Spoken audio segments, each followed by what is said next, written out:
serangan ke Iran karena permintaan pemimpin kawasan Timur Tengah.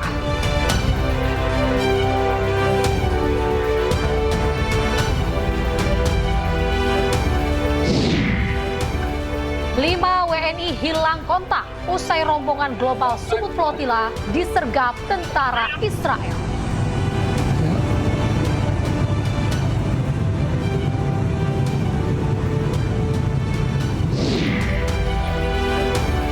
IHSG melemah. Wakil Ketua DPR RI Sufmi Dasko Ahmad dan CEO Danantara sambangi Bursa Efek Indonesia.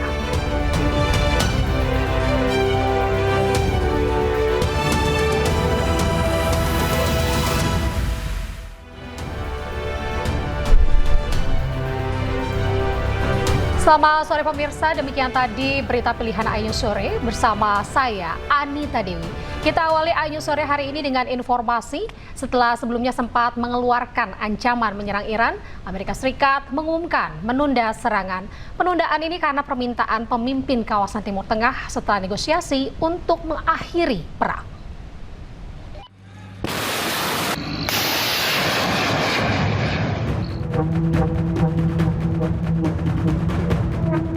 Melalui akun Truth Social, Presiden Amerika Serikat Donald Trump sempat mengancam akan menyerang Iran dalam waktu 24 hingga 48 jam kemudian.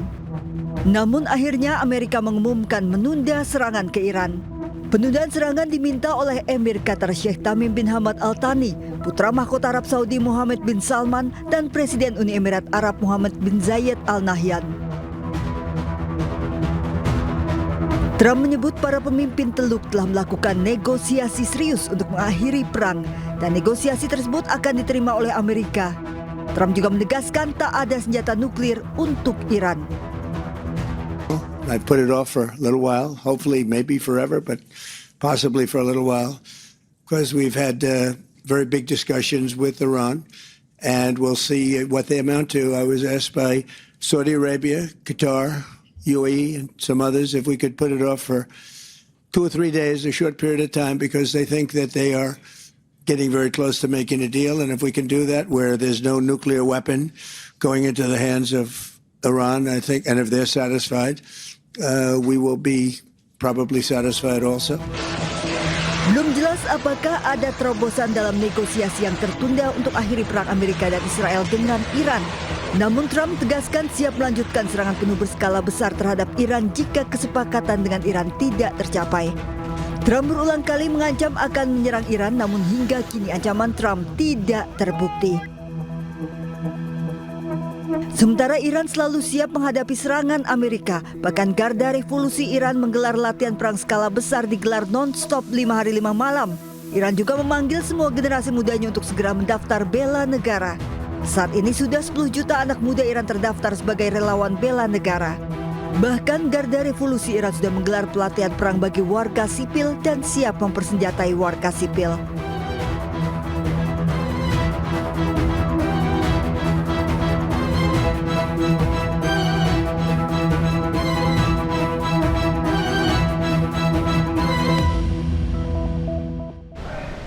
Pemirsa, Presiden Iran Masoud Pezeshkian ini secara tegas menyampaikan tidak akan menyerah pada tuntutan Amerika Serikat. Hal itulah yang menjadi poin krusial negosiasi antara Amerika Serikat dan Iran untuk mengakhiri perang.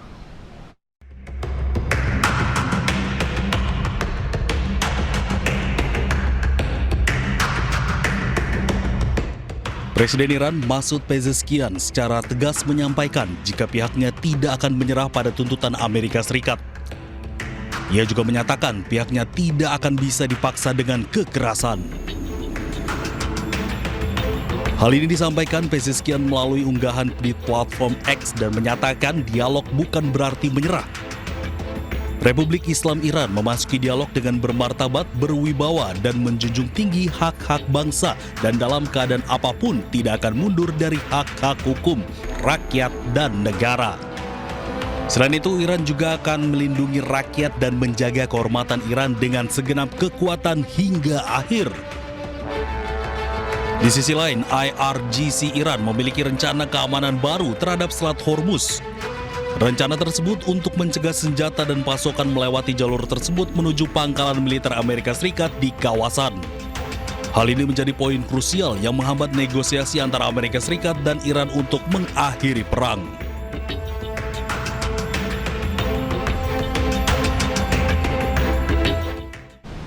Pemirsa, kapal-kapal komersial dan tanker minyak masih terlihat menumpuk di Selat Hormuz. Iran memperketat kontrol dan juga mewajibkan izin dengan militer Iran untuk melewati selat tersebut. Iran menegaskan kedaulatannya atas Selat Hormuz dengan mewajibkan semua kapal komersial yang akan melintas untuk berkoordinasi langsung dengan Angkatan Laut IRGC. Iran juga melarang kapal yang memiliki keterkaitan dengan Amerika Serikat dan sekutunya untuk melintas. Kapal-kapal dari negara yang tidak terlibat blokade ataupun negara sahabat seperti kapal Tiongkok, Jepang, Rusia, India, dan Pakistan yang diberi prioritas dan jalur aman untuk melintas. Sementara itu, situasi kian memanas ketika Amerika Serikat membuat blokade tandingan di Selat Hormuz. Meski begitu, dilaporkan bahwa kapal tanker Iran ini berhasil melewati blokade Amerika Serikat.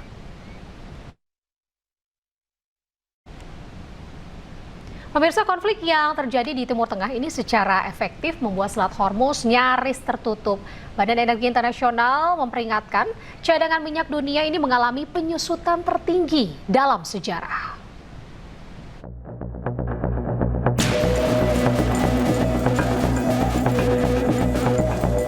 Konflik yang terjadi di Timur Tengah secara efektif membuat Selat Hormuz nyaris tertutup.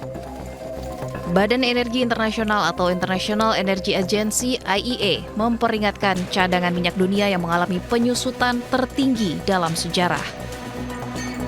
Dalam laporan Oil Market Report Mei 2026, IEA mengungkapkan sekitar 4 juta barel minyak per hari diambil dari pasokan cadangan selama April 2026. Lebih dari 10 minggu setelah perang di Timur Tengah dimulai, gangguan pasokan yang terus meningkat dari Selat Hormuz menguras persediaan minyak global. Lembaga yang berbasis di Paris itu mencatat persediaan minyak global yang terpantau termasuk minyak di kapal tanker menyusut 250 juta barel selama Maret hingga April 2026. Krisis BBM akibat penutupan Selat Hormuz salah satunya dirasakan warga di Amerika. Harga minyak melambung tinggi hingga 2 kali lipat dari harga normal. Pemirsa, Presiden Rusia Vladimir Putin ini kembali mengunjungi Beijing atas undangan Presiden Xi Jinping. Ia menegaskan Rusia dan China ini akan terus memperkuat kerjasama.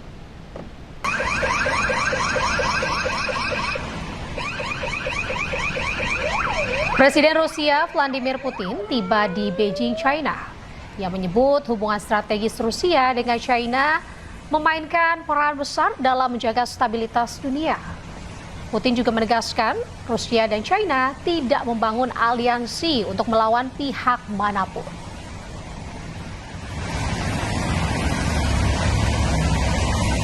Приветствую вас. Рад в очередной раз посетить Пекин по приглашению моего давнего доброго друга, председателя КНР Си Цзиньпиня. Тесная российско-китайская стратегическая связка играет важную, стабилизирующую роль на мировой арене. При этом мы не дружим против кого-либо, а работаем на дело мира и всеобщего процветания. Поддерживают активное взаимодействие по линии ООН, Шанхайской организации сотрудничества, БРИКС и других многосторонних структур, внося весомый вклад в решение насущных общемировых и региональных проблем. Уверен, что вместе мы будем и далее делать все возможное для углубления российско-китайского партнерства и добрососедства ради динамичного развития двух наших стран и благополучия наших народов в интересах поддержания глобальной безопасности и стабильности. До скорой встречи в Пекине. Благодарю вас за внимание. Pemirsa, Israel lancarkan serangan udara ke wilayah Masyuk di Lebanon Selatan. Sebelumnya, Israel telah mengeluarkan ancaman pengeboman di kawasan tersebut.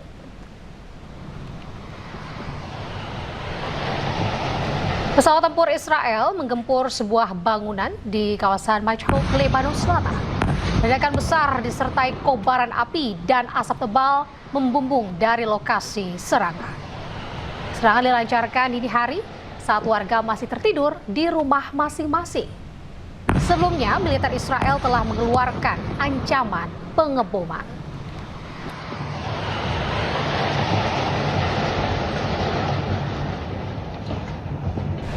Israel kembali melancarkan serangan ke Lebanon Selatan. Serangan udara Israel menyasar sejumlah kawasan. Israel menyerang Surmala, Selatan, Lebanon. Israel ini menargetkan Menara Utara untuk dihancurkan. Serangan setelah diterbitkan perintah evakuasi warga dari kota Surmala. Serangan udara Israel juga menyasar kota Kana, Lebanon Selatan. Akibat serangan, bangunan dan infrastruktur hancur. بات هذا السائمان يا شباب بالخشنة بات هذا السائمان يا شباب بالخشنة. Pemirsa, warga Tire ini menyuarakan kekhawatiran mereka atas terus berlanjutnya eskalasi di Lebanon Selatan. Meskipun ada gencatan senjata dengan Israel, namun terus terjadi serangan.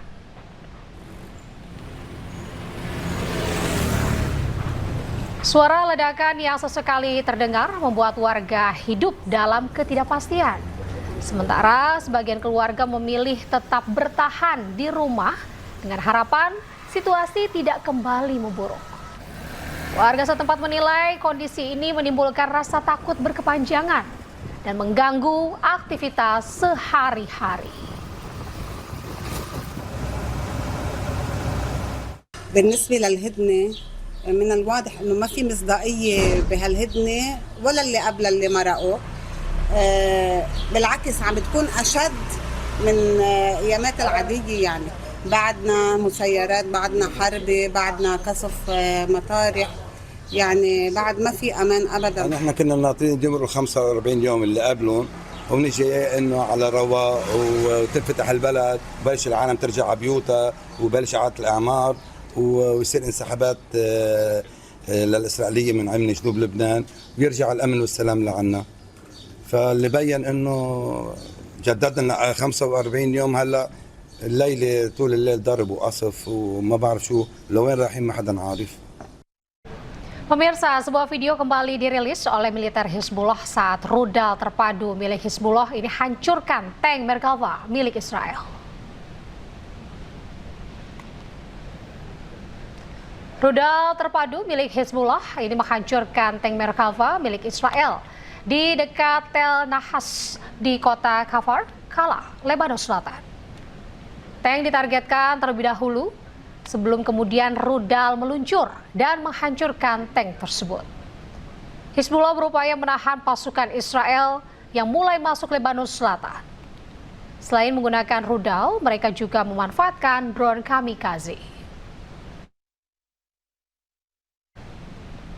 Pemirsa, korban tewas di Lebanon Selatan ini akibat serangan keji Israel terus bertambah menjadi 3.020 orang. Israel menyerang area komersial dan permukiman penduduk.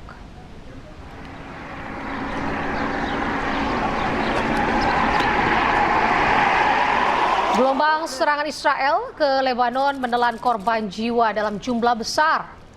Operasi pencarian dan penyelamatan masih berlangsung di berbagai lokasi.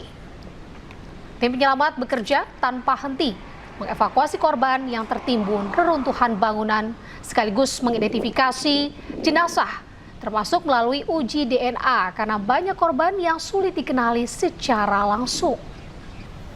Menurut Kementerian Kesehatan Lebanon, dengan laporan terbaru menyebutkan bahwa jumlah korban dari serangan berkelanjutan oleh Israel ini mencapai 3.020 orang tewas dan 9.273 orang terluka. Eskalasi ini memperdalam krisis kemanusiaan sekaligus juga memicu kekhawatiran akan meluasnya konflik di kawasan.